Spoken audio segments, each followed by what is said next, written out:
Hey everyone, I will preface this by saying that I was in the main sections of the artist alley upstairs. I was not in the hallway, I was not downstairs, nor was I in that weird side pocket artist alley of the vendor's hall. So my point of view only comes from my experience there.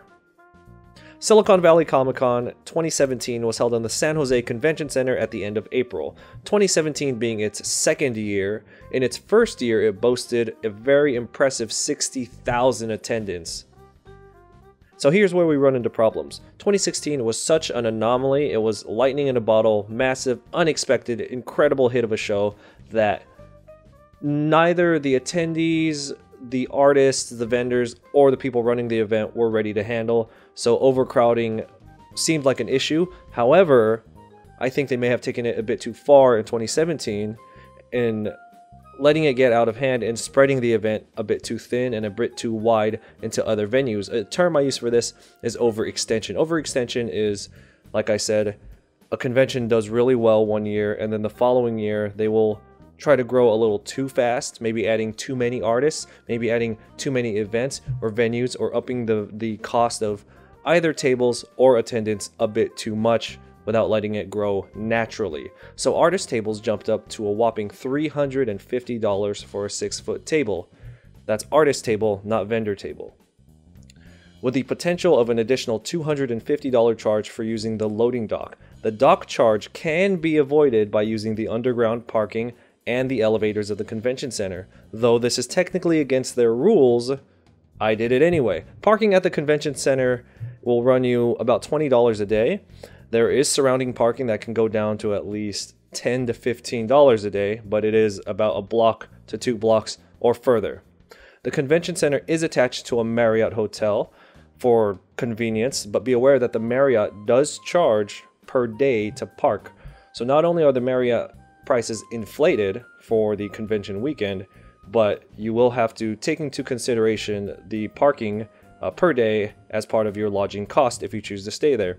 If you move a few blocks outwards from the convention center, you could find many cheaper hotels, but then again, you're gonna have to come in and pay for parking anyway, so you are gonna kind of lose in the sense of parking no matter what you do. In regards to the show overextending, the show went from being confined in the main building to being stretched across many areas. Overall, this spread the money and the audience and foot traffic extremely thin. It does help with the overcrowding problem for the attendees, so I believe that maybe the attendees had a better time, but it massively hurt traffic to the artists. Actually, it hurt traffic to all the vendors.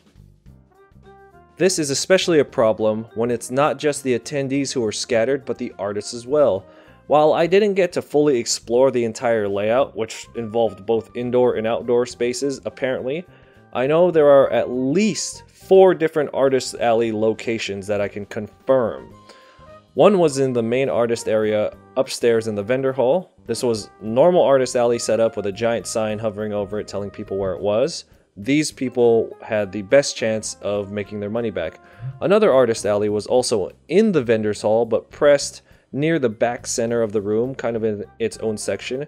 It was very small and seemed more like just a random little cluster of tables more than an actual artist alley.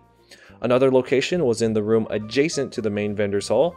There were intercom announcements on day 3 telling people that there were actually people in that room, so I'm just assuming that nobody had gone there and somebody complained. That's just speculation. But many of the attendees that I spoke to at my table and asked what other artists they went to go see didn't even know that room existed, let alone know that there were other artists there. And finally, the soon-to-be infamous downstairs artist alley, near the parking garage. I personally didn't even know this was a potential seating spot until I passed by on my way in from the parking garage. The problem with these spots is that it's not like it's in the path of the attendees. It is so far out of the way from where people walk in and out, unless they're going into the parking garage, that I can't personally see considerable or almost any foot traffic to these tables. And if they keep these side tables and these lower tables and these whatever they want to call them tables a thing in the future, and you sign up, you need to know that there is a potential that you're going to get one of those tables. I'd say it's pretty clear the convention was just trying to fill in every possible nook and cranny of the convention center. A table cost of $350 for a second year is a very steep price, on par with Anime Expo, which has been around for almost 2 decades longer and boasts almost double the attendance. The people running it were actually very nice. The volunteers were very helpful. Emails and communication with the people running the event did take a day or two to get responses from, but they did always respond and they were very helpful. Overall, I'd say approach with caution. In my opinion, if the side artist tables, that's the ones that aren't in the upstairs main area, if those are going to continue to be a thing, then you are really taking a chance of losing money. And I personally will not sign up for it again if there is no guarantee on knowing table placement before we are allowed to cancel. On the flip side, it is only its second year, and it is growing fast. I've been disappointed much harder by conventions that have been around much longer. So if the event can scale back on the size, and just accept the fact that maybe it's not as big as it thinks it is, then absolutely there will be money to be made. That's already been proven in the first year. I'd say local to California artists should give this show at least one shot. At least one shot. Just because the attendance is so high and there's a lot of money to be made because San Jose is just flowing with money. If you did poorly at the 2017 event, I personally don't see you missing out on anything by skipping the next year or the year after that or until they sort it all out. I personally would be too apprehensive about it to fly in from out of state or out of country. So let me know what you guys think. Did you sell at Silicon Valley 2017 or 2016? Let me know your experiences.